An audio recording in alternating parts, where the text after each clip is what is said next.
The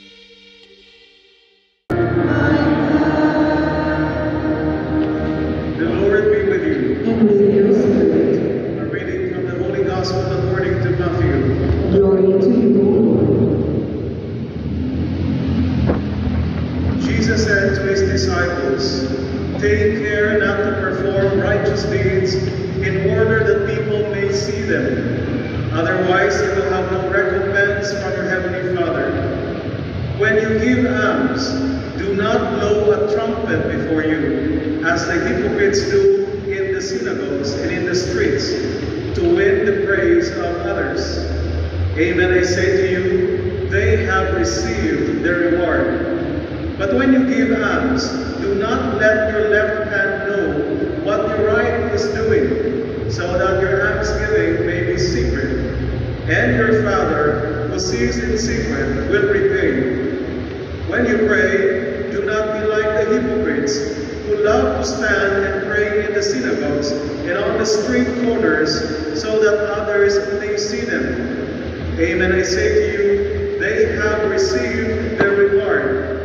But when you pray, go to your inner room, close the door, and pray to your Father in secret. And your Father, who sees in secret, will repay you. When you fast, do not look gloomy like the hypocrites. They neglect their appearance, so that they may appear to others to be fasting. Amen, I say to you, they have received their reward. But when you fast, anoint your head and wash your face, so that you may not appear to be fasting, except your Father who is hidden. And your Father, who sees what is hidden, will repay you. My brothers and sisters, the good news of our salvation. Praise to you, Lord Jesus Christ.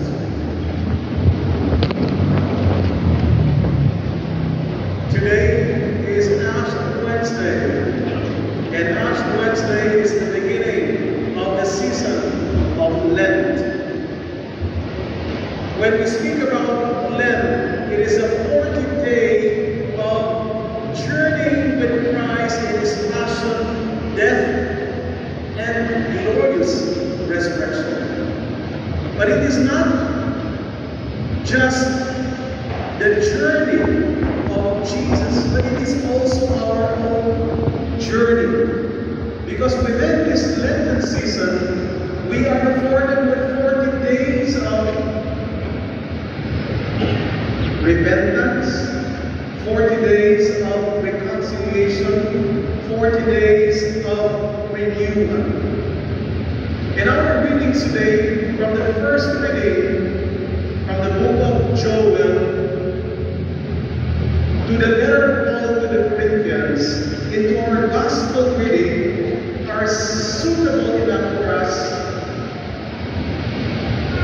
to deepen our reflection of this celebration.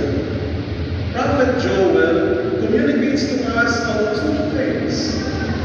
He said, we have moved away from God. We have moved away from God. The second point is that he said that forgiveness and reconciliation is always God's initiative. It is always God's gift to humanity. And here, in this context of the book of Joel, we are led to reflect on God being merciful. That our God is a God of mercy. And in the book of Pope Francis, he said, in the face of God is mercy. In the season of Lent, we are brought to that realization and appreciation of God's mercy and compassion.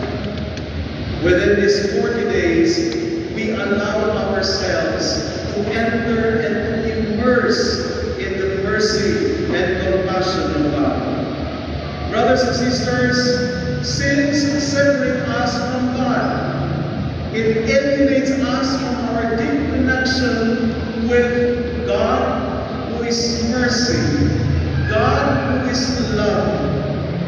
And it also tarnishes our identity as children of God, as children of the righteous. And sin also disconnects us from each other. That is why when we think about sin, it also has a repercussion not only in our relationship with God, but it has effects in the way we relate with each other. Today, Ash Wednesday, when ashes are imposed on our foreheads, this liturgical celebration is a beautiful reminder of our humble beginning, of who we are. We are dust, and to dust we shall return. That is why the word human comes from the word humus, which basically means soil, to remind us of who we are. And in our celebration, it is symbolized by ashes. And ash also reminds us that our Christian life should be marked by humility, marked by contrition, marked by gratitude, because apart from our identity in Christ, we are nothing. Apart from God, we are nothing. And so let us not be proud of ourselves. We are not gods. All of us are creatures. Ashes reminds us that on the day of the Lord, the day of judgment, we will be dealt fairly because God plays no favorites. Rich and poor, sinners and saints, we will be dealt accordingly because God plays no favorites. Ash reminds us that all of us are passing. This earth is not our final destination. That is why let our attitude be that of humility, mercy, and forgiveness. This is not our final destination. This is not our final home. Let us not forget to invest in God's kingdom where our final home is made ready for the believers. And finally, my dear brothers and sisters, within these 40 days, let us strive to follow and observe what Jesus has exhorted, to never become hypocrites in our observance of religious practices and traditions, to never be hypocrites in our fasting and prayer. We're also reminded that we should strive not to trumpet, not to display our works of mercy, our acts of charity, and our practice of penance and conversion. Let our good works be done in secret.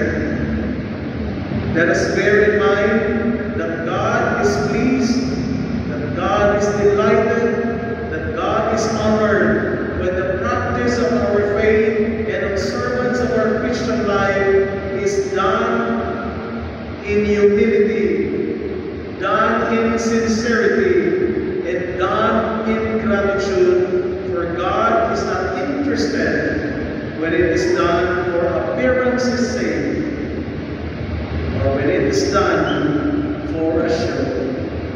Let these impressions, these invitations carry us through in this 40 days